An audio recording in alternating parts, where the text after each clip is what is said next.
ओम शांति। आप सभी का इस सोल्स जर्नी चैनल पर हार्दिक स्वागत है। तो अब तक हमने आत्मा परमात्मा का परिचय जाना, राजयोग मेडिटेशन के बारे में जाना और शिव और शंकर में अंतर जाना। तो आज का जो लेसन है इसमें हम जानेंगे भारत का उत्थान और पतन की 84 जन्मों की अद्भुत कहानी। पर उससे पहले हम ये जानेंगे कि मनुष्य आत्मा 84 लाख योनियों में जन्म नहीं लेती। तो आपको ये सुन के अजीब लगा होगा, क्योंकि आज तक तो हम यही सुनते चले आए हैं ना कि जब कोई आत्मा बुरा कर्म करती है या निम्न कोटि का कर्म करती है तो उसे निम्न योनियों में जाना पड़ता है। पशु पक्षी जीव जंतु कीड़े मकोड़े जानवर, इन योनियों में उसे जाना पड़ता है। लेकिन परम पिता परमात्मा शिव ने हमें स्वयं बताया कि मनुष्य आत्मा मनुष्य योनि में ही जन्म लेती है। ये हमारे लिए एक खुशखबरी है। चाहे आत्मा कैसे भी कर्म करे, वो मनुष्य योनि में ही जन्म लेती है। तो शास्त्रों में लिखा है 1,84,000, ना कि 84 लाख। तो उसमें 1,84,000 लिखा और हमने उसका गलत अर्थ निकाल लिया कि 1,84,000।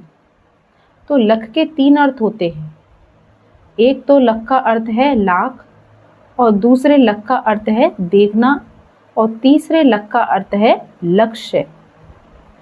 तो शास्त्रों में लख शब्द का प्रयोग देखने के लिए किया गया है कि तुम आत्मा अपने पूरे 84 जन्मों को देखो।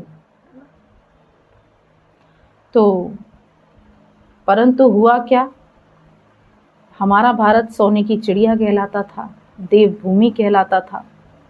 लेकिन जैसे जैसे आत्माओं में विकारों की प्रवेशता हुई, धीरे धीरे भारत गिरावट की ओर बढ़ने लगा, मनुष्य विकारों में गिरने लगा। तो ऋषि मुनियों ने ये डराने के लिए कहा कि अगर तुम पाप कर्म करोगे, अगर तुम बुरे कर्म करोगे तो तुम्हें निचली योनियों में जन्म लेना पड़ेगा। तो बात तो वहीं रह गई, लेकिन ये कहावत लोगों ने बना ली और इसका अर्थ गलत निकाल दिया। तो जैसे सदा यही सुनाना कि मनुष्य 84 लाख योनियों को भोगने के बाद तब कहीं जाके हमें मनुष्य योनि में जन्म मिलता है। तो परमात्मा ने हमें बताया कि अगर आप सारे योनियों को भी जोड़े ना तो भी 84 लाख योनियाँ नहीं हो सकती। योनियाँ अलग अलग है। पशु पक्षी की योनियाँ अलग है, जीव जंतु की योनि अलग है, कीड़े मकोड़े की योनि अलग है, जानवरों की योनि अलग है, और मनुष्य योनि बिल्कुल अलग है। तो जैसे शास्त्रों में ये लिखा गया, ऋषि मुनियों ने ये कहा कि अगर आप गलत कर्म करोगे तो आपको भोगने के लिए ये इन निचली योनियों में जाना पड़ता है।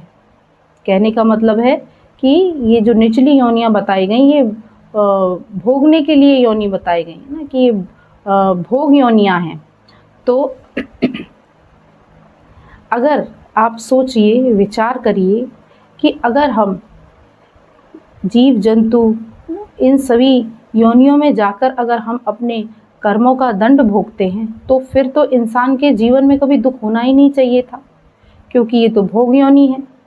हमने गलत कर्म किए और हमने किसी जानवर की योनि में जन्म ले लिया, तो फिर तो हमारे पाप कट जाने चाहिए ना, फिर तो हमारी भोगना पूरी हो जानी चाहिए ना। लेकिन आज हम देखें समाज में कि हर मनुष्य के जीवन में कितना दुख है, कितनी चिंताएं हैं, कितनी परेशानी है। हम लोगों को सड़कों पर देखते हैं, उनके पास घर भी नहीं है, 2 वक्त की रोटी भी उनके पास खाने के लिए नहीं है। कुछ लोग तो ऐसे हैं जो कूड़े में से खाना ढूंढते हैं, कूड़ों में से पॉलीथीन और बोतल्स निकालते हैं ना, उन्हें बेच के अपना जीवन चला रहे हैं। जिस कूड़े को हम अपने घर से बाहर फेंक देते हैं, वो उसी कूड़े में से कुछ कुछ चीज़ें बीन रहे होते हैं। और कितने लोग ऐसे हैं जो इस समय अंधे हैं, है ना, जिनको आँखें नहीं हैं, जिनके पैर नहीं हैं, जिनके हाथ नहीं हैं। तो ऐसा अपंग शरीर उन्हें मिला। जब उनके कर्मों का फल उन्हें जानवर योनि में मिल गया, तो फिर इंसान के जो योनि है, मनुष्य जो योनि है, फिर इसमें तो उन्हें कष्ट मिलना ही नहीं चाहिए था। फिर तो सारी दुनिया के मनुष्यों को बहुत सुखी होना चाहिए था। किसी के जीवन में कोई समस्या होनी ही नहीं चाहिए थी, क्योंकि हम तो 84 लाख योनियां भोग के तब अंतिम में हम इन मनुष्य योनि में आए हैं। तो परमात्मा ने बताया कि अपने कर्मों का फल भोगने के लिए हमें जानवर योनि में, इन कीड़े मकोड़ों की योनि में जाने की ज़रूरत नहीं है। क्योंकि जितनी चिंताएं, जितना दुख, जितनी टेंशन मनुष्य के जीवन में है, उतनी जानवर के जीवन में नहीं है। अब हम अपने जीवन में देखें, शारीरिक दुख अलग है, मानसिक दुख अलग है। बच्चों में शिक्षा के लिए टेंशन, बेरोज़गारी की टेंशन और भ्रष्टाचार की टेंशन, अत्याचार, पाप, तो और गरीबी की, कपड़ों की, हर चीज़ की कितनी मनुष्य के जीवन में चिंताएं हैं इस समय हम देखें तो। और अब आप जानवर के जीवन में देखिए, क्या उसे मान अपमान की चिंता है? क्या उसे कपड़े पहनने की चिंता है? क्या उसे लाभ हानि की चिंता है? क्या उसके जीवन में बेरोज़गारी की या उसके जीवन में महंगाई की चिंता है? उसके जीवन में ये कोई चिंताएं नहीं हैं। आप देखिए, एक जानवर भी होता है, नाली के पानी में वो आराम से लेटा होता है, मस्त। उसके मन में कोई सोच नहीं चल रहा होता कि हाय मेरा जीवन कैसा है, मैं नाली में लेटा हूँ। क्या कोई जानवर ऐसे सोचता होगा? गाय हैं, भैंस हैं और डॉग हैं, और भी जानवर हैं जो नालियों में और कीचड़ के पानी में मस्त होकर लेटते हैं। तो जो भी इस जीवन में दुख और सुख की भासना आती है, वो हमको आती है, हम मानव को आती है, ना कि जानवरों को। हाँ, जानवरों के जीवन में जब उनको कोई शारीरिक कष्ट होता है तो उन्हें कष्ट होता है। शरीर का जो भी दर्द, पीड़ा या लग जाती है चोट, तो उसका कष्ट उन्हें होता है। बाकी और कोई सोच उनके मन में नहीं होती। हम जो मनुष्य योनि में आत्मा, हम कितनी भावनात्मक पीड़ा से गुजरते हैं, कितनी मानसिक पीड़ाओं से गुजरते हैं। बल्कि आज देखा जाए तो सबसे अधिक मानसिक पीड़ाएं हैं मनुष्य के जीवन में, लेकिन वो पीड़ाएं जानवर के जीवन में नहीं हैं। कितने लोग ऐसे हैं जो जन्म से ही उनका मेंटल प्रॉब्लम है उन्हें। तो ये भी तो एक दुख है। ये कितना बड़ा दुख है। उनके परिवारजनों को कितना दुख होता होगा इससे। उस व्यक्ति से ज़्यादा तो उनके परिवारजनों को ये दुख भोगना पड़ता है, जिनके घर में ऐसे बच्चे होते हैं ना, जो बौद्धिक स्तर से बिल्कुल ही बीमार होते हैं, जिनका बुद्धि विकसित ही नहीं हुई होती है। और एक बात कि जैसे कि एक बीज होता है, तो जिस चीज़ का बीज होगा उससे वही फल निकलेगा ना। आप बताइए कि अगर हम अमरूद का बीज बोएंगे तो क्या उस पर आम आएगा? आम कभी भी उसमें नहीं आ सकता। आम का बीज बोएंगे तो आम आएगा। तो ऐसे ही मनुष्य आत्मा मनुष्य योनि में ही जन्म लेती है। ऐसा नहीं होता कि मनुष्य आत्मा किसी जानवर में चली जाए या किसी जानवर की आत्मा मनुष्य के अंदर आ जाए। और हमने और कुछ, अब तो इस समय पास्ट लाइफ रिग्रेशन एक विद्या है जिसके थ्रू हम अपने पूर्व जन्म में भी जाकर देख सकते हैं। तो कितने लोगों ने अपना पास्ट लाइफ रिग्रेशन कराया। आज तक कभी किसी ने नहीं बताया कि मैं पिछली बार इस जानवर योनि में था। जो कोई भी जिसका भी PLR हुआ, उसने हर किसी ने ये बताया कि मैं पिछली बार मनुष्य योनि में था, मैं यहाँ था, मैं वहाँ था। हाँ, मैं स्त्री हो सकता हूँ, मैं पुरुष हो सकता हूँ। जेंडर चेंज होता है आत्मा, क्योंकि आत्मा का कोई जेंडर नहीं होता, वो तो एक ऊर्जा है। तो वो स्त्री के शरीर में जा सकती है, पुरुष के शरीर में जा सकती है, लेकिन किसी जानवर की योनि में नहीं जा सकती। तो इस PLR के माध्यम से लोगों ने जो अपने पुनर्जन्म की जिनको याद थी, तो किसी ने भी आज तक ये नहीं बताया कि हम इस जानवर योनि में थे और इस जानवर योनि में से हम आए हैं। तो कहने का मतलब है कि हमें हमारे अच्छे कर्म या हमारे बुरे कर्मों का फल भोगने के लिए किसी दूसरी योनि में नहीं भेजा जाता।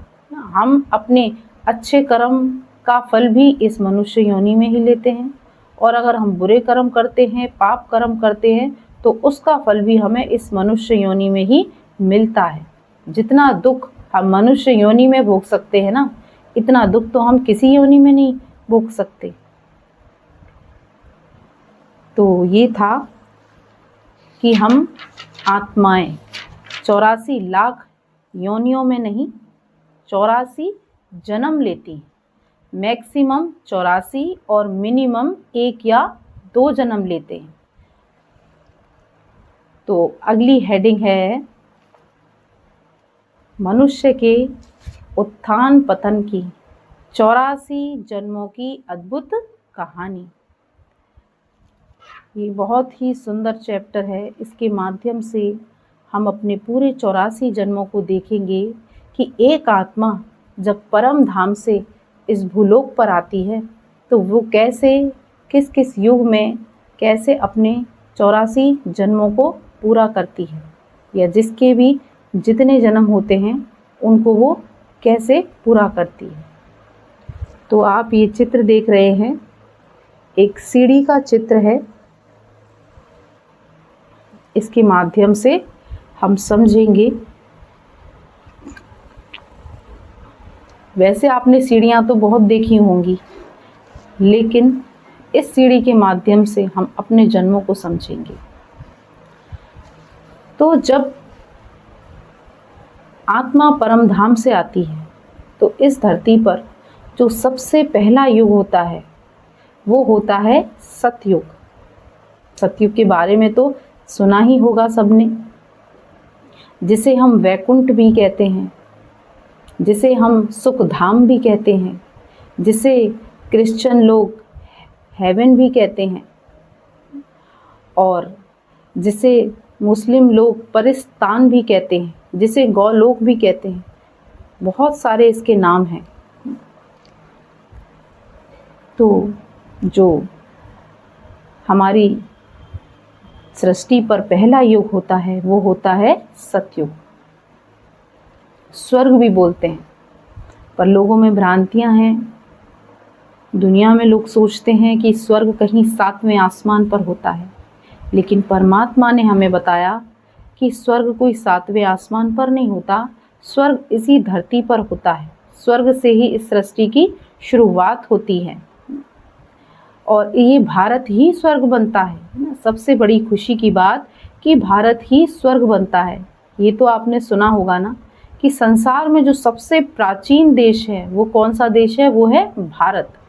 क्योंकि इस सृष्टि की जो शुरुआत होती है भारत भूमि से ही होती है। तो भारत भूमि के बारे में आपने ये सुना होगा कि एक गीत भी है, डाल डाल पर जहाँ सोने की चिड़िया करती है बसेरा, वो भारत देश है मेरा। माना भारत को सोने की चिड़िया भी कहा जाता था। सोने की चिड़िया क्यों कहा जाता था ये हम जानेंगे।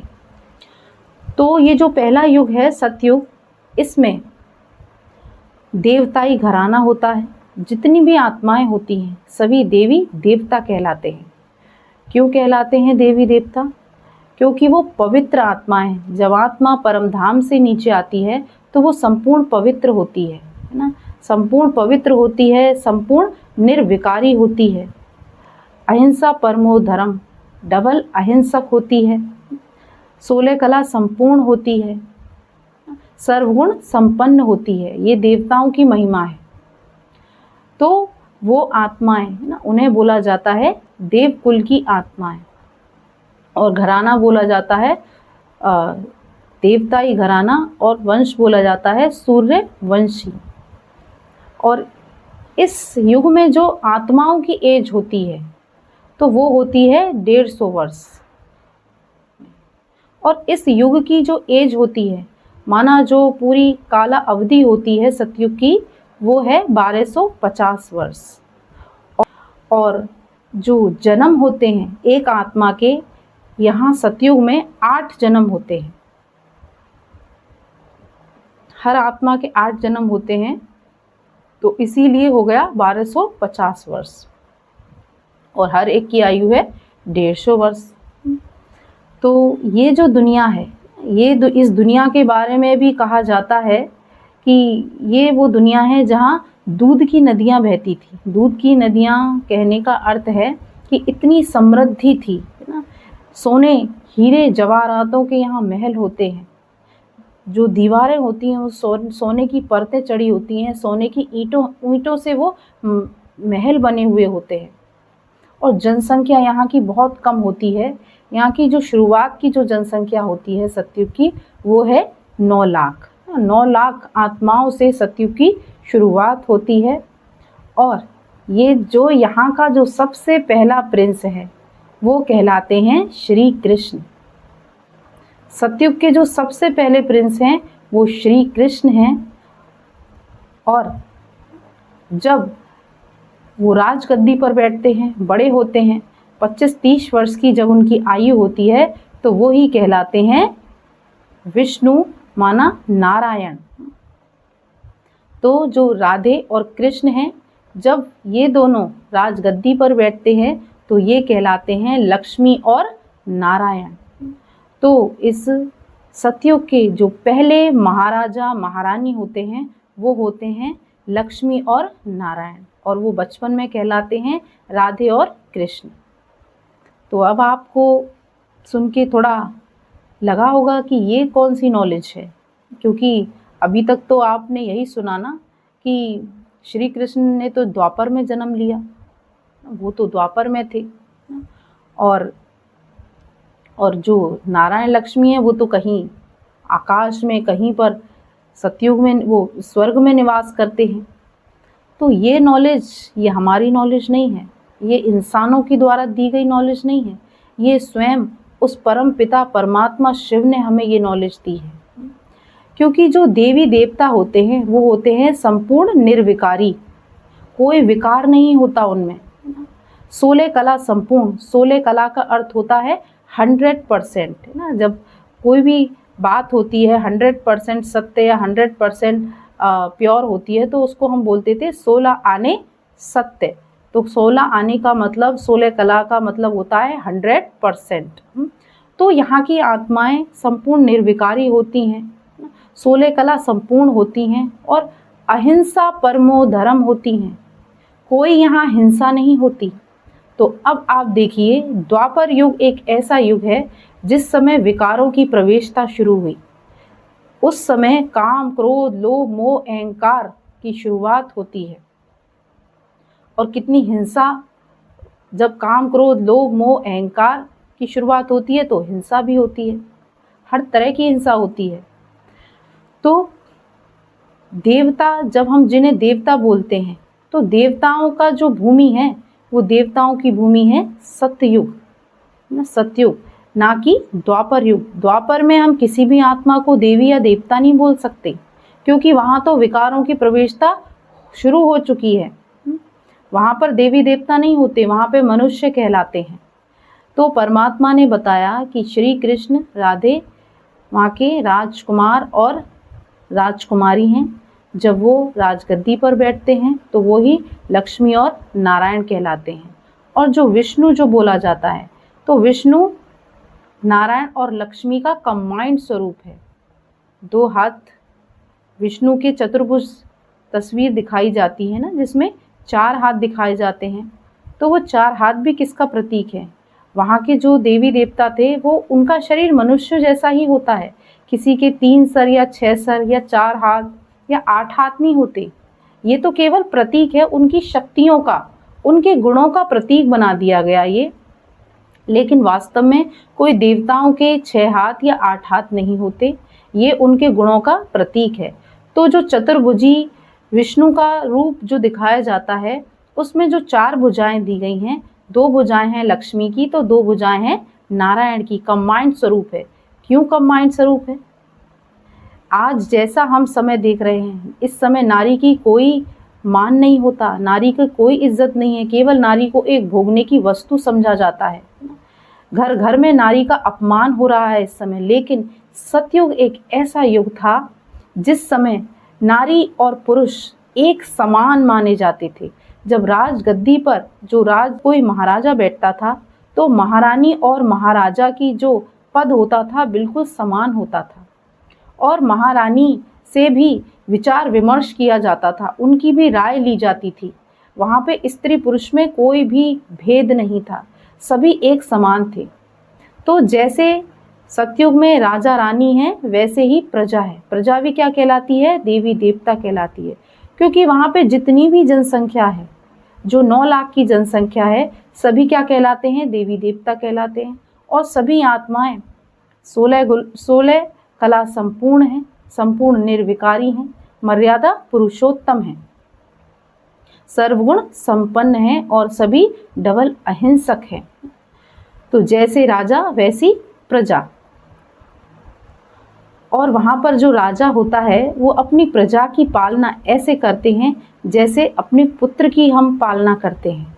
तो वहाँ के जो महाराजा होते हैं नारायण, वो अपनी प्रजा की पालना एक पुत्र की भांति करते हैं। और वो जो सुंदर दुनिया है वहाँ पर एक राज्य, एक भाषा, एक देवी देवता धर्म होता है। इसीलिए वहाँ कोई मतभेद नहीं है, वहाँ कोई लड़ाई झगड़ा नहीं है, और वहाँ पर कोई भी हिंसा नहीं है। हर कोई वहाँ समान है, और वहाँ कभी भक्ति नहीं होती, क्योंकि जब आत्मा संपूर्ण होती है, आत्मिक स्मृति में होती है, तो उसे फिर भक्ति करने की ज़रूरत नहीं होती। क्यों? आपने कहावत सुनी होगी, कहते हैं कि दुख में सुमिरन सब करे और सुख में करे ना कोई। तो वो कहावत यहाँ की ही है, क्योंकि सतयुग में इतना सुख है, इतनी समृद्धि है, तो इसीलिए वहाँ पर कोई भी परमात्मा को याद नहीं करता। सभी परमात्मा के समान आत्माएं हैं, सभी समान हैं। परमात्मा तो नहीं कोई हो सकता, क्योंकि परमात्मा तो एक है। ये सभी आत्माएं परमात्मा के बच्चे हैं, तो परमात्मा के समान हैं, सारे ही गुण इनके अंदर हैं।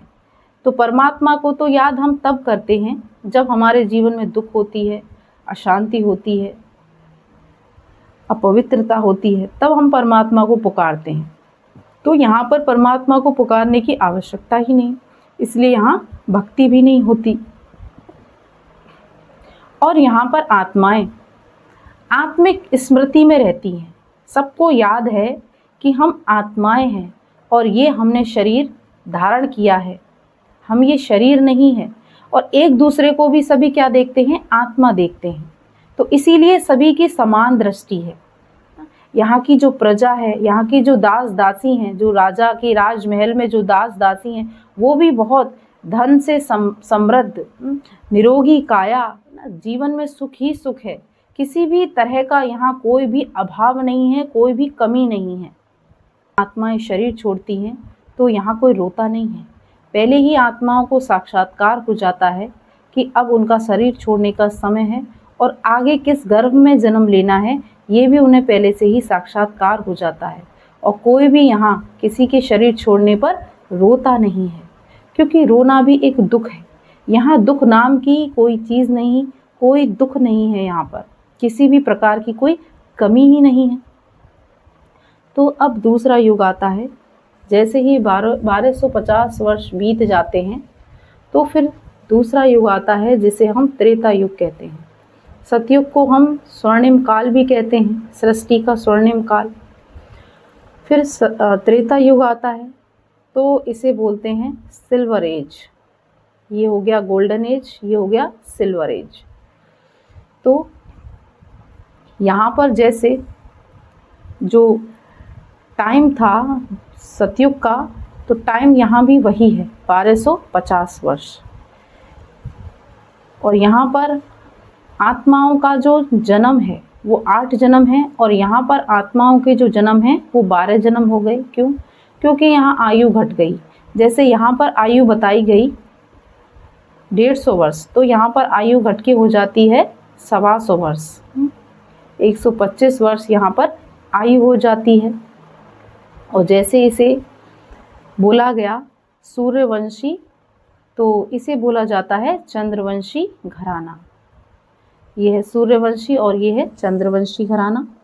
तो ये भी, यहाँ भी देवी देवताएं हैं। जैसे यहाँ पर श्री नारायण लक्ष्मी का राज्य होता है, तो यहाँ पर होता है श्री राम और सीता जी का राज्य।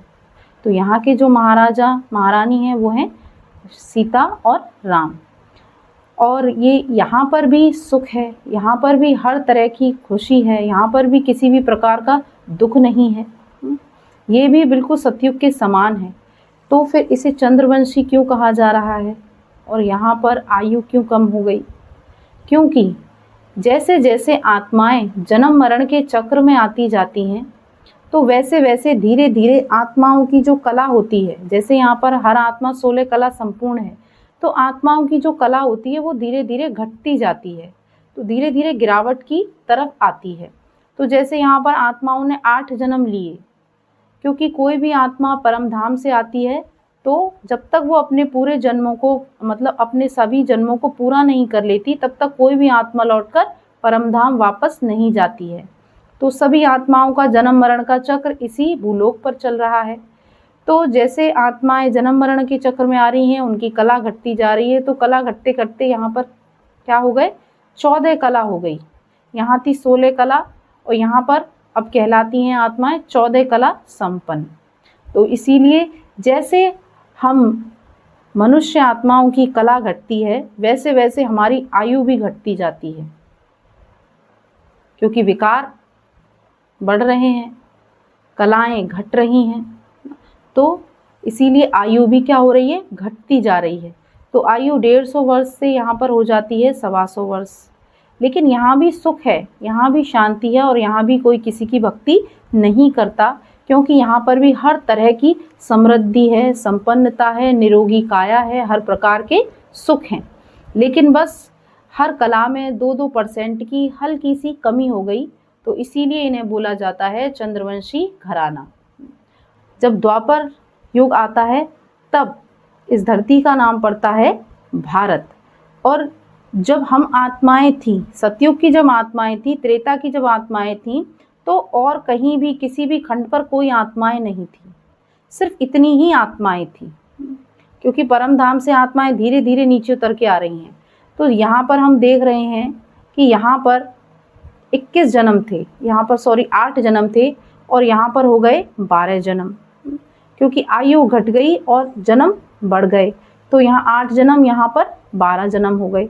अब ये आत्माएं भी पुनर्जन्म के चक्र में आ रही हैं।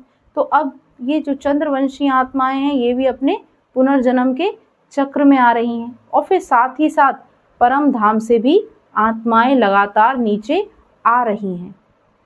तो सतयुग की जो शुरुआत हुई वो 9 लाख आत्माओं से हुई और फिर जनसंख्या बढ़ते बढ़ते त्रेता के एंड तक 33 करोड़ देवी देवता हो जाते हैं। इसीलिए हमारे हिंदू धर्म में 33 करोड़ देवी देवता का गायन है। लेकिन इसके पीछे क्या लॉजिक है, क्या इतिहास है, क्या सत्यता है, ये किसी को नहीं पता। बस ऐसे ही एक दूसरे से सुन लिया कि 33 करोड़ देवी देवता होते हैं हिंदू धर्म में। तो अब आपने जाना कि 33 करोड़ देवी देवता कौन होते हैं? मनुष्य आत्मा ही होते हैं। बस वो श्रेष्ठ होते हैं, संपूर्ण होते हैं, पवित्र होते हैं, संपूर्ण निर्विकारी होते हैं, इसीलिए उन्हें देवी देवता बोला जाता है। इसलिए उन्हें मनुष्य नहीं बोला जाता। मनुष्य क्यों नहीं बोला जाता? क्योंकि मनुष्य का अर्थ है मन के वश होना। लेकिन यहाँ की जो आत्माएं हैं, यहाँ की जो आत्माएं हैं वो रहती हैं आत्मिक स्मृति में। खुद को भी आत्मा देखती हैं, दूसरे को भी आत्मा देखती हैं। सभी की दृष्टि समान है, एक दूसरे के प्रति सभी में अथाह प्रेम है। शांति की, सुख की, आनंद की ये दुनिया है। यहाँ कोई किसी को कष्ट नहीं देता, यहाँ कोई किसी को दुख नहीं देता।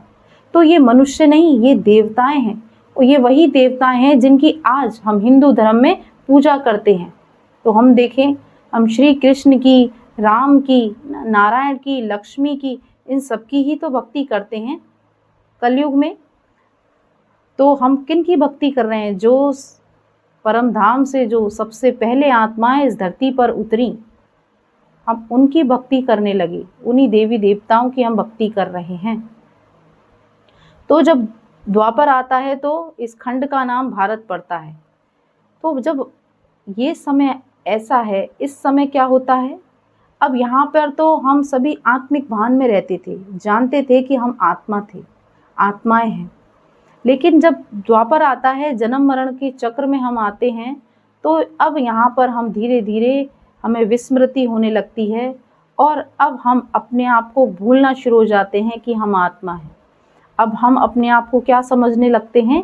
देह, ये बॉडी कॉन्शियस हो जाते हैं। यहाँ पर हम सोल कॉन्शियस थे, अब यहाँ पर द्वापर आते आते हम बॉडी कॉन्शियस हो जाते हैं। अब सत्ययुग और त्रेता की आत्माएं भी लगातार पुनर्जन्म लेते लेते द्वापर में आ जाती हैं। तो इसे बोला जाता है वाम मार्ग।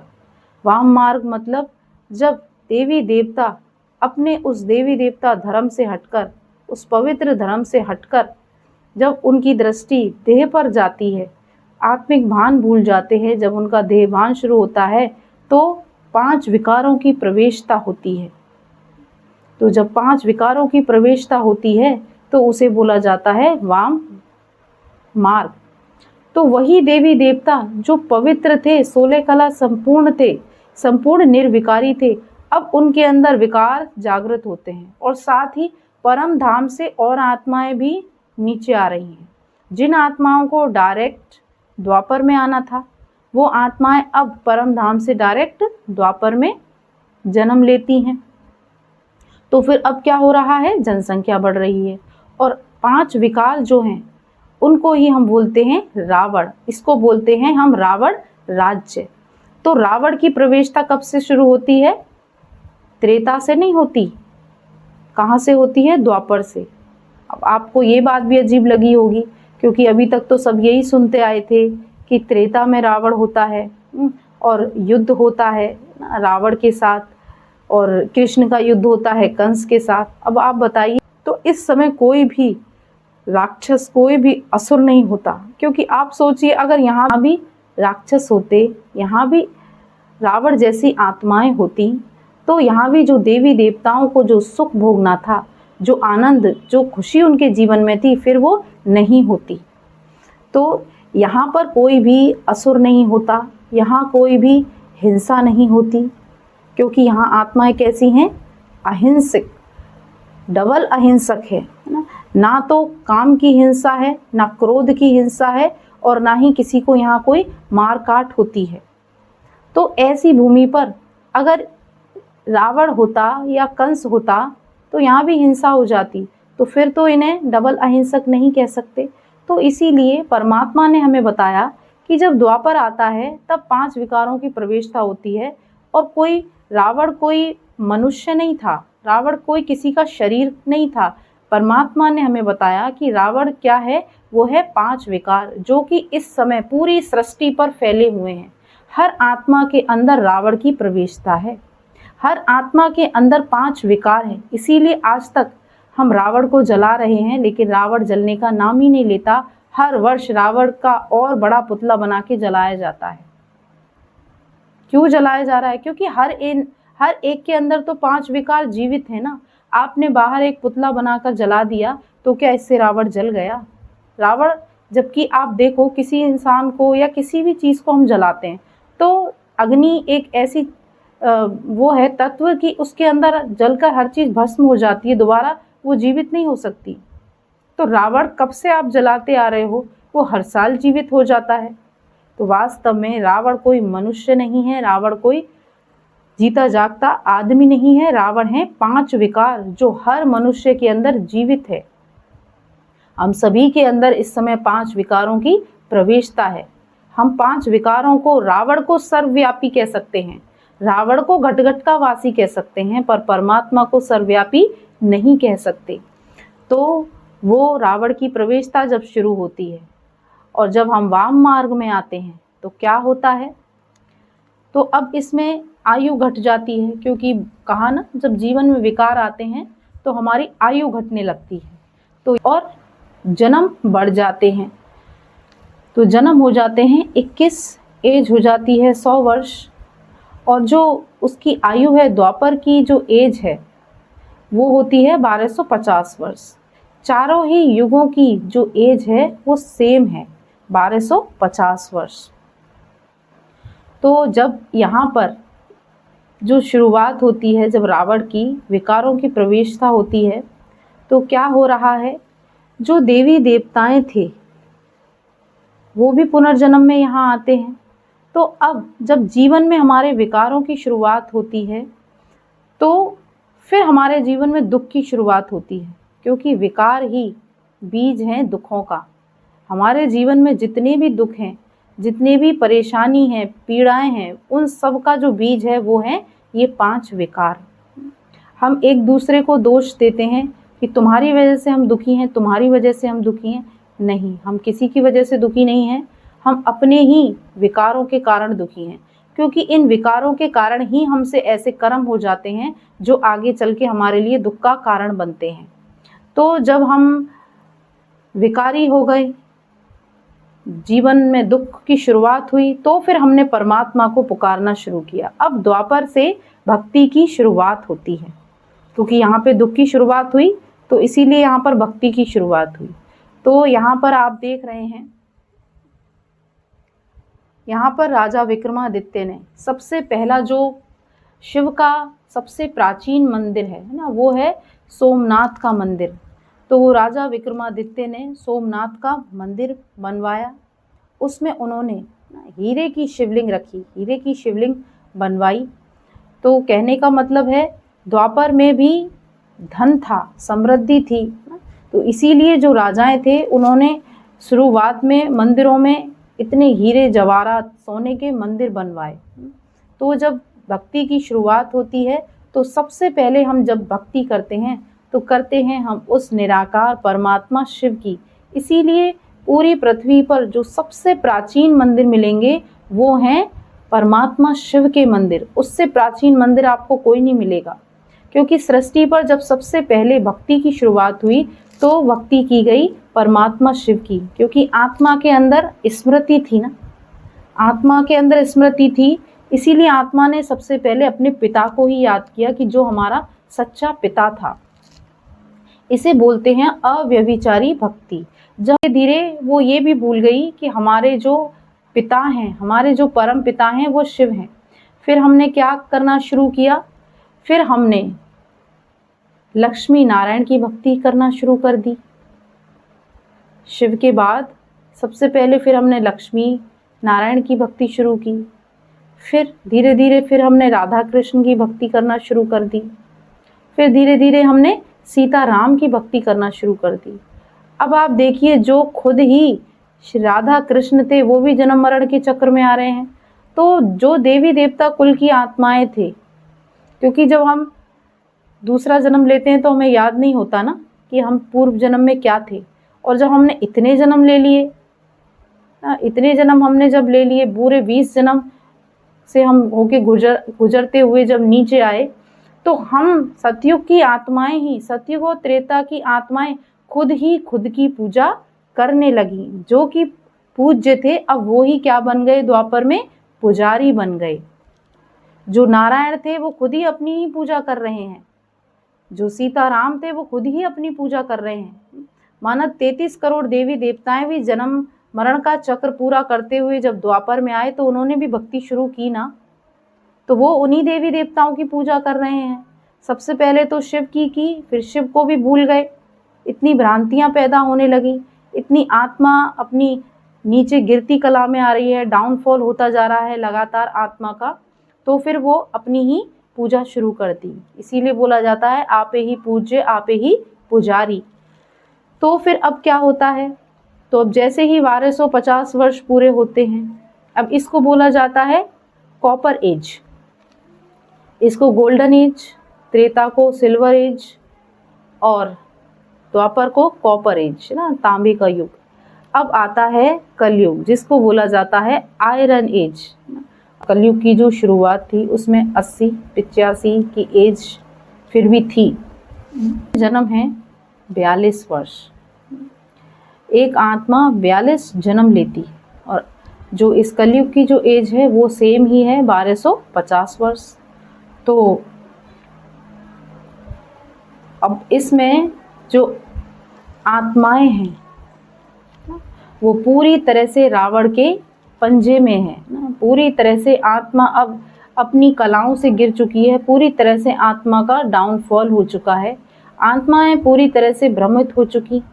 तो अब इसमें मनुष्य की क्या स्थिति दिखाई गई कि यहाँ तक तो फिर भी हम राधे कृष्ण की, लक्ष्मी नारायण की, सीताराम की भक्ति कर रहे थे। लेकिन जब कलयुग आता है, ऐसे जड़ चीज़ों की पूजा कर रहा है, पर्वत की पूजा कर रहा है, पेड़ पौधों की पूजा कर रहा है, सूरज की, चांद की पूजा कर रहा है, और कहीं पर भी पत्थर रख दिया तो उस पत्थर की पूजा कर रहा है, नदी की पूजा कर रहा है। तो कहने का मतलब ये है कि पहले, सबसे पहले परमात्मा की भक्ति करी, फिर उसके बाद और डाउनफॉल हुआ आत्मा का, तो फिर देवी देवताओं की भक्ति शुरू की, फिर और डाउनफॉल हुआ तो देवी देवताओं के जो अलंकार थे उनकी शुरू की, फिर हवन किए, और फिर और ज़्यादा आत्मा का डाउनफॉल हुआ तो फिर जो प्रकृति के पांचों तत्व हैं, फिर इनकी भक्ति शुरू कर दी, इनकी पूजा पाठ शुरू कर दी। तो और मूर्तियाँ बनाते हैं ना, जिनकी हम भक्ति कर रहे हैं, जिनकी हम मूर्तियाँ बना रहे हैं, फिर उन्हीं को ही हम पानी में डुबो देते हैं। हम देखते हैं नव दुर्गे पर देवियों को बहा दिया जाता है, गणेश चतुर्थी पर समुद्र में कितनी सारी गणेश जी की मूर्तियाँ बहाई जाती हैं। अब नदियों में भी बहा रहे हैं, नदियों को गंदा कर रहे हैं। सब पहले समुद्र को गंदा करते थे, अब नदियों को भी गंदा कर रहे हैं। तो कहने का मतलब है मनुष्य बिल्कुल ही क्या हो गया है, पत्थर बुद्धि हो गया है। उसकी बुद्धि काम नहीं कर रही है, बस दूसरों को देखा देखी जो कुछ भी जो कर रहा है वो करने के लिए तैयार है, और इच्छाएं बढ़ती जा रही हैं, दुख बढ़ता जा रहा है। जैसे जैसे इच्छाएं बढ़ रही हैं वैसे वैसे दुख बढ़ रहा है, और बुद्धि कैसी होती जा रही है, छोटी होती जा रही है। भले ही साइंस का ये युग है, साइंस कितना भी आगे पहुंच गया हो, लेकिन जितना साइंस ऊंचाइयों को छू रहा है उतना ही मनुष्य के जीवन में दुख, चिंताएं, लड़ाई झगड़ा, परेशानी, ये सब भी लगातार बढ़ रहा है। तो जब ऐसा समय होता है जब नारी का तिरस्कार होता है और घर घर में लड़ाई, घर घर में झगड़े होते हैं, और आत्माएं पांचों तत्वों की पूजा करना शुरू करती हैं, और फिर भी वो संतुष्ट नहीं हैं। और हम देखते हैं कि जो धर्म शास्त्र हैं, जैसे आप यहाँ पर देख रहे हैं कि ये कांटों की शैया पर व्यक्ति लेटा हुआ है और सर के नीचे शास्त्र लगे हुए हैं। तो कहने का मतलब है कि आज के समय में मनुष्य शास्त्रों को तो पढ़ रहा है लेकिन शास्त्रों की मान नहीं रहा है ना। तो इसीलिए उसके जीवन में कोई परिवर्तन नहीं है, उसके जीवन में विकार और ही बढ़ते जा रहे हैं। जितना हम शास्त्रों को पढ़ते हैं, शास्त्र जब हमारे जीवन में नहीं उतर रहे तो फिर वो और ही अहंकार को बढ़ा रहे होते हैं। तो माना वो क्या है, हमारे लिए एक तरह से कांटों की शैया बन गई है। शास्त्र का ज्ञान होते हुए भी हम बाहर के लोगों से भीख मांग रहे हैं ना, मतलब शास्त्रों को आधार बनाकर हम धन इकट्ठा कर रहे हैं।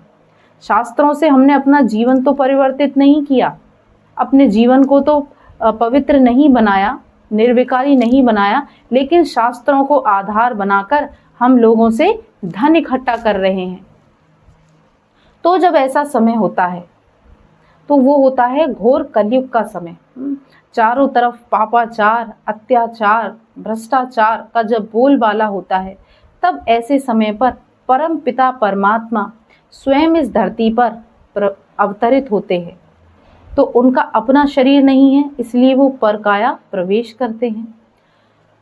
तो फिर वो आते हैं तो इस कलयुगी पतित सृष्टि का विनाश कराते हैं। तो जैसे कि आपको शिव और शंकर के चैप्टर में बताया गया था कि परमात्मा 3 देवों की रचना करते हैं, वो हैं ब्रह्मा, विष्णु और शंकर। तो ये जो समय है घोर कलयुग का समय, इस समय परमात्मा ब्रह्मा द्वारा स्थापना का कार्य भी लगातार चल रहा है, और विष्णु और शंकर द्वारा इस पतित पुरानी सृष्टि का विनाश का कार्य भी शुरू हो गया है, जो कि आज हम वर्तमान में देख रहे हैं। तो परमात्मा ने हमें बताया कि इस कलयुग का जो अंत होगा वो किसके द्वारा होगा। एक तो है ग्रह युद्ध, आपस में ही, देश के लोगों में आपस में ही धर्म के नाम पर, जाति के नाम पर ना, राजनीति के नाम पर दंगे फसाद होंगे, इंसान इंसान का खून का प्यासा हो जाएगा, ये गृह युद्ध होगा।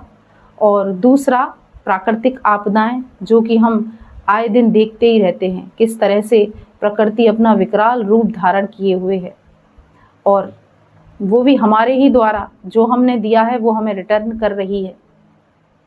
और तीसरा है परमाणु युद्ध। तो इन तीनों के माध्यम से इस पुरानी विकारी पतित सृष्टि का अंत होगा। आत्माएं उस परमात्मा को पहचानती हैं, स्वयं को पहचानती हैं कि हम ये शरीर नहीं, हम आत्मा हैं, और हमारा पिता स्वयं वो निराकार परमात्मा है जो हमारी तरह ज्योति बिंदु है। जो भाग्यशाली आत्माएं हैं वो पवित्र बनकर इस श्रेष्ठ योग और ज्ञान पर चलेंगे, वही भविष्य में राजपद पाएंगे, और वर्तमान में भी उनका जीवन सुख, शांति और सफलता से भरपूर हो जाएगा। तो आज का ये जो लेसन था उसमें हमने आत्माओं के पूरे 84 जन्म की कहानी जानी, और इसीलिए आज वर्तमान में हम जनसंख्या देख रहे हैं, कितनी जनसंख्या है ना, जिसे हम जनसंख्या विस्फोट भी कहते हैं। तो क्योंकि लगातार आत्माएं परम धाम से इस धरती पर आ रही हैं, लेकिन लौटकर एक भी आत्मा नहीं जा रही। लौटकर कब जाती हैं आत्माएं? जब पूरा कल्प हो जाता है। ये पूरा कल्प 5000 वर्ष का है। इसका जो ड्यूरेशन है, परमात्मा ने हमें बताया कि एक कल्प 5000 वर्ष का होता है, और इसमें जो चारों युग हैं वो बराबर बराबर मात्रा के होते हैं। जैसे कि आपने जाना हर युग 1250 वर्ष का था। तो जब पूरे 5000 वर्ष हो जाते हैं तब परमात्मा इस धरती पर अवतरित होते हैं, तो उसे ही बोला जाता है संगम युग। तो इस समय इसीलिए इतनी जनसंख्या है, क्योंकि कोई भी आत्मा अभी तक वापस नहीं गई, चाहे कोई धर्म पिता हो, चाहे कोई भी देवी देवता हो, सभी आत्माएं अपने जन्म मरण के चक्र अभी पूरे कर रही हैं। तो ये समय है जिस समय परमात्मा अब अवतरित हो चुके हैं। तो अब हम सभी आत्माओं का यहाँ से रिटर्न जर्नी है, अब हमें यहाँ से वापस जाना है। तो ये जो राजयोग की पढ़ाई है, ये पढ़ाई ही है हम आत्माओं को पतित से पावन बनाने के लिए, क्योंकि परमात्मा हम आत्माओं को वापस ले जाने के लिए आए हैं, कलयुग का अंत और सतयुग की स्थापना करने के लिए आए हैं। तो जो परम धाम है वहाँ पर सभी आत्माएं पवित्र हैं। जो हमारा जो ओरिजिनल, जो हमारी स्टेट है, जो हमारी वास्तविक स्थिति है, वो है संपूर्ण पवित्र स्थिति। तो मैं आत्मा परम धाम से जैसी आई थी संपूर्ण पवित्र, वैसा ही बनाकर परमात्मा हमें यहाँ से ले जाने के लिए आया है। तो जो आत्माएं इस समय राजयोग के माध्यम से अपने जीवन में परिवर्तन कर रही हैं और पुरुषार्थ कर रही हैं पतित से पावन बनने का, तो वो आत्माएं अपने विकर्मों को अभी ही, अपने जो भी 63 जन्म द्वापर से लेकर कलयुग तक, हम आत्माओं के 63 जन्म हो जाते हैं,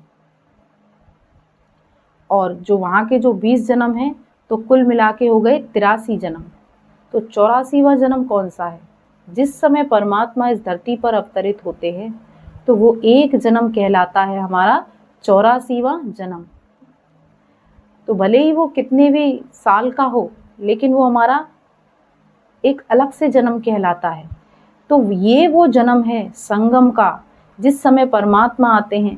पूरा कल्प तो हम सीढ़ियाँ नीचे ही उतरते हैं, जैसे कि हमने देखा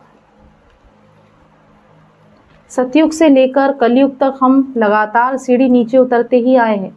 लेकिन ये एक जन्म है संगम का, जिस समय हमारी चढ़ती कला होती है, हम आत्माओं का राइज होता है ना।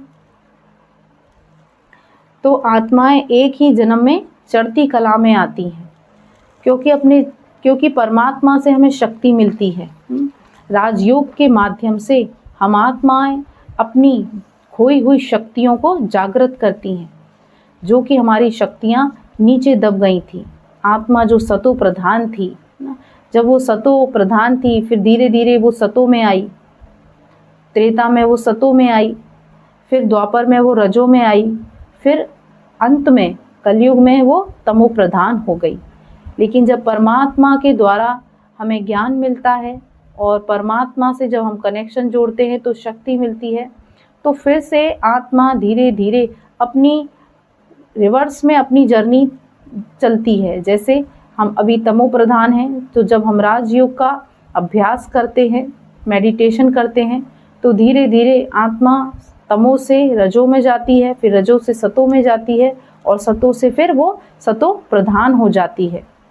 लेकिन ये कब होता है? जब हम परमात्मा पर निश्चय करते हैं और स्वयं पर निश्चय करते हैं कि वो ही एक हमारा पिता है, और राजयोग का हम अभ्यास करते हैं कि जब परमात्मा हमें ऑफर दे रहा है कि योग द्वारा अपने विकर्मों को विनाश करो।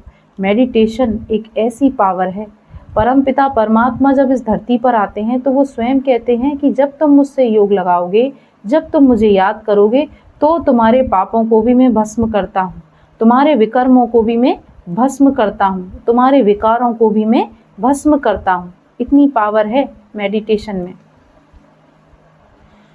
तो क्यों ना हम परमात्मा को याद करें, परमात्मा की यथार्थ पहचान जानकर उनसे योग लगाएं, तो परमात्मा की याद से पवित्र होकर हम अपने घर जाएं। अगर हम योग से पवित्र नहीं होते तो भोगनाएं तो भोगनी ही पड़ेंगी। फिर मनुष्य थी हमारे 84 जन्मों के उत्थान और पतन की अद्भुत कहानी कि आत्मा 84 लाख योनियों में नहीं, अधिक से अधिक 84 जन्म और कम से कम 1 या 2 जन्म लेती है। तो आज के लिए इतना ही। अब हम कुछ मिनट परमात्मा से अपना कनेक्शन जोड़ेंगे, उससे शक्तियाँ लेंगे और अपने मन को शांति से भरपूर करेंगे। तो अब रिलैक्स होकर बैठ जाइए। सभी तरफ से अपनी बुद्धि को हटाकर अपना ध्यान स्वयं पर लेकर आएंगे। स्वयं को देखेंगे। भ्रकुटी के मध्य में आत्मा चमकता हुआ एक दिव्य सितारा,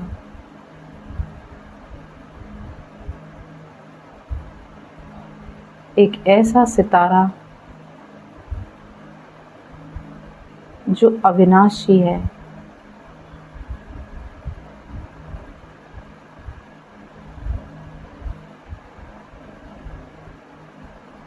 जो इस शरीर को चलाने वाली शक्ति है।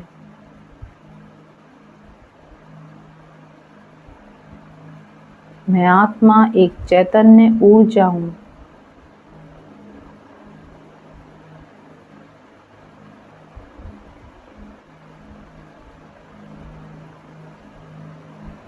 मैं परमपिता परमात्मा की संतान हूँ।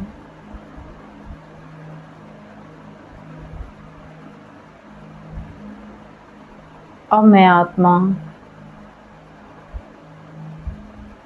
इस शरीर से निकलकर एक रूहानी यात्रा पर चलती हूँ।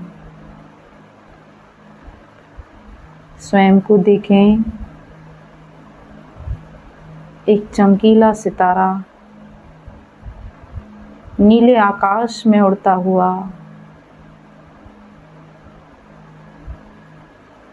चंद्रमा और सूर्य को पार करता हुआ,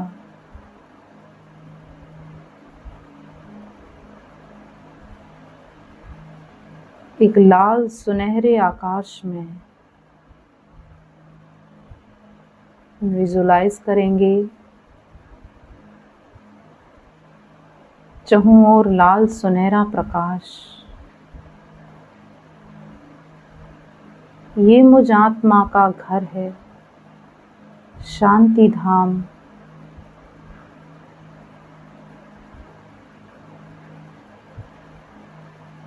मैं आत्मा स्वयं को देख रही हूँ।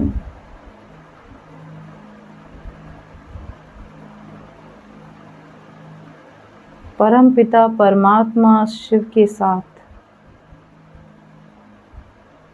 शिव बाबा को देखेंगे, अति तेजोमय सूर्य के समान परमात्मा से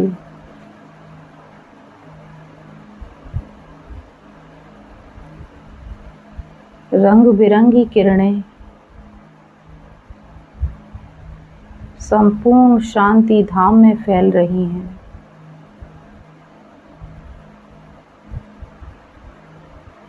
निरंतर परमात्मा शिव से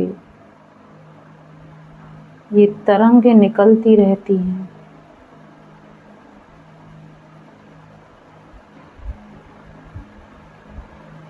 मैं देख रही हूँ मेरे समान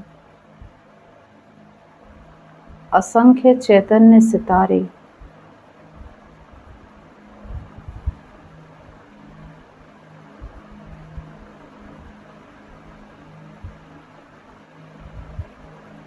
सभी आत्माएं श्रेष्ठ हैं।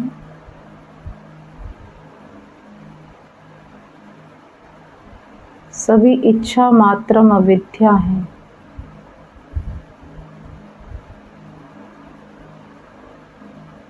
सभी अविनाशी आत्माएं हैं।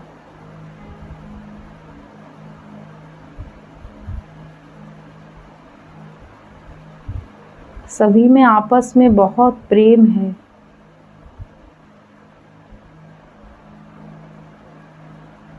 ये दुनिया आवाज से परे की दुनिया है। यहाँ कोई अनुभव नहीं, कोई संकल्प नहीं और समय भी नहीं। ये समय से परे अपरिवर्तनशील दुनिया है।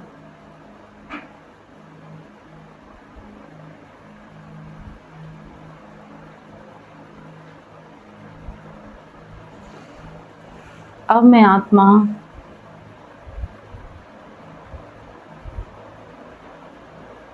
सभी गुण और शक्तियों से भरपूर होकर पुनः अपनी देह में लौटती हूँ।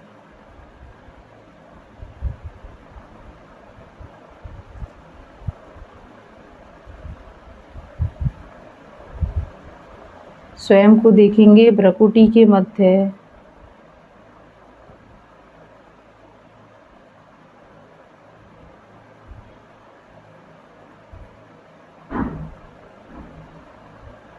ओम शांति।